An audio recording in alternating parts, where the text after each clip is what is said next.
Hello नमस्कार मित्रों, आप देख रहे हैं दी इंडियन लाइन्स दिलीप कुमार के साथ। दोस्तों, जिस तरह हमारा देश में अभी चल रहा है धर्म और जाति का जो विवाद, ये बहुत चरम सीमा तक पहुंच गया है, जो कि आने वाला समय में सभी के लिए घातक हो सकती है। आप सबसे पहले एक वीडियो देखें जिसमें एक ब्राह्मण बोल रहे हैं कि यादव समाज अगर मेरे साथ में लड़ेंगे तो उन लोग जाहिल है और उन लोग हमसे पूजा नहीं करवाना चाहते हैं, इसलिए उन लोग जाहिल है। यानी कि ऐसा कह सकते हैं कि ये यादव समाज को टारगेट कर रहे हैं कि यादव समाज के लोग एक कह रहे हैं कि अब हम ब्राह्मणों से कर्मकांड नहीं कराएंगे। इस स्टेटमेंट पे हमने कहा कि वो लोग जाहिल लोग हैं। अभी भी बहुत सारे लोग कह रहे हैं। हाँ, तो जो नहीं कराने की बात कर रहा हूँ जाहिल हैं। अच्छा। वो जाहिल हैं, वो नफरती हैं, वो लेफ्ट वामपंथियों के इशारे पे चलने वाले लोग हों, वो इस्लामिस्ट हैं, वो ईसाइस्ट हैं। तो जो जाहिल है वो जाहिल ही रहेगा। मैं उसको इस्लाम की औलाद मानता हूँ। ये जो यादव सेना जैसे कुकुरमुत्ते टाइप के लोग जो उगड़ रहे हैं ना, इतना उल्टा सीधा क्यों बोल रहे हैं स्वामी?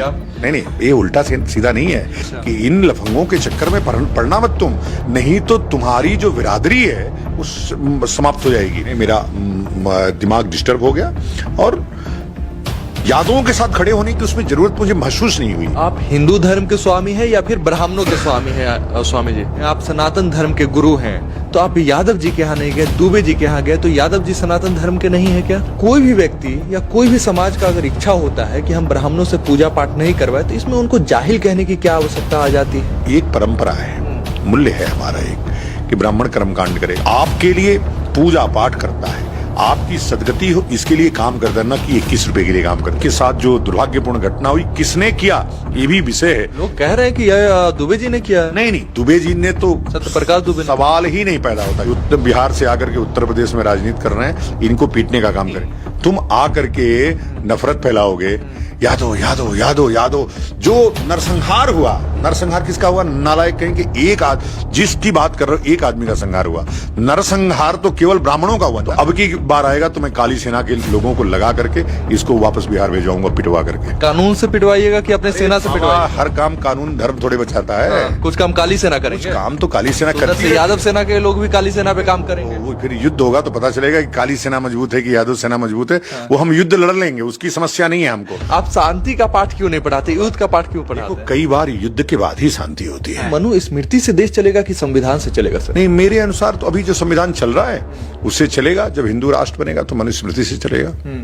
हिंदू राष्ट्र बनेगा? अरे उसमें तो वो बनना ही है, 2035 के पहले बन जाएगा हिंदू राष्ट्र। लोग कह रहे हैं कि प्रधानमंत्री हिंदू, राष्ट्रपति हिंदू, अधिकतर राज्यों के मुख्यमंत्री हिंदू। फिर हिंदू राष्ट्र क्या होता है, क्या मतलब होता है? मुसलमानों को भगा देंगे? अम्बेडकर ने जिनको लाभ दिया वो अम्बेडकर की जय जयकार करे। अम्बेडकर ने हमारे लोगों आप अम्बेडकर का जय जयकार नहीं करेंगे? क्यों करेंगे? हाँ। किस बात के लिए? किस बात के लिए? इसलिए कहेंगे कि हिंदू धर्म को तोड़ने का काम किया, इसलिए कहेंगे कि हिंदू धर्म छोड़ करके वो माने ऐसे बौद्ध धर्म के पास चले गए जिसकी कोई गरिमा, कोई मर्यादा नहीं थी। ऐसे इसलिए आप FIR हो सकती है। अम्बेडकर इतने महान व्यक्ति हैं, आप उनको इस तरह से लताड़ रहे हैं। तो करवा दीजिए FIR। अम्बेडकर के विरोध करने पे कौन सा FIR होता है? कौन सी धारा में? कौन सी धारा? संविधान निर्माता है सर। संविधान। आज के युग में कोई भी कमजोर रहे, चाहे वो ब्राह्मण, क्षत्रिय, वैश्य, शूद्र क्यों ना हो, सबका सब अपनी जगह पे मजबूत है। अब ये ललकार रहे हैं कि यादव समाज अगर लड़ने के लिए आती है तो हमारे लिए करनी सेना है, हम लोग मिलकर लड़ेंगे और यादव समाज को सबक सिखाएंगे। लेकिन इन्हें बता दिया जाए कि यादव समाज के लोग चूड़ियाँ नहीं पहने, आज के समय में बहुत ज़्यादा शिक्षित हैं और आर्थिक व्यवस्था उनकी अभी सही है। और ये डायरेक्ट ये भी बोलते हैं कि हम जो है बहुत ज़्यादा आर्थिक व्यवस्था से रिच है।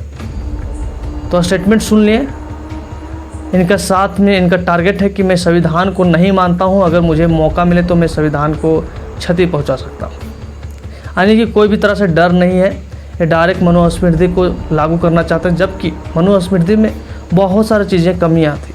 हमारा हिंदू धर्म, सनातन धर्म में भी कुछ ऐसी चीज़ें थी जो हटाया गया, जैसे सती प्रथा, बाल विवाह, विधवा का जो मैरिज होता था उसका। तो ये सब जो चीज़ें थी जो डिमेरिट के रूप में काम करती थी उसको हटाया गया। लेकिन आज भी मनुस्मृति में वर्ण व्यवस्था दी गई है और वर्ण व्यवस्था के अनुसार लोग कार्य करेंगे। और संविधान कहता है कि सब कोई एक समान है, तो हम किसे चुनें? तो संविधान जो है सबको एक समान जीने का अधिकार देता है। संविधान जो है सबको कथावाचक बनने का अधिकार देता है। संविधान जो है सबको DM, SP और IAS बनने का अधिकार देता है। आप किन के सपोर्ट में हैं? आप अपनी प्रतिक्रिया हमारा कमेंट बॉक्स में दें और हम सब भाई भाई हैं, लड़ाई करने से कुछ नहीं होगी। हम एक दूसरे से लड़ेंगे, खून लहू बहेगी और मिलने वाला कुछ नहीं है। तो हम अगर समझदारी से काम लेंगे तो आने वाला समय में हम भाईचारा के रूप में एक दूसरे से मिलेंगे और हमें अच्छे भी रहेंगे। रखिए अपना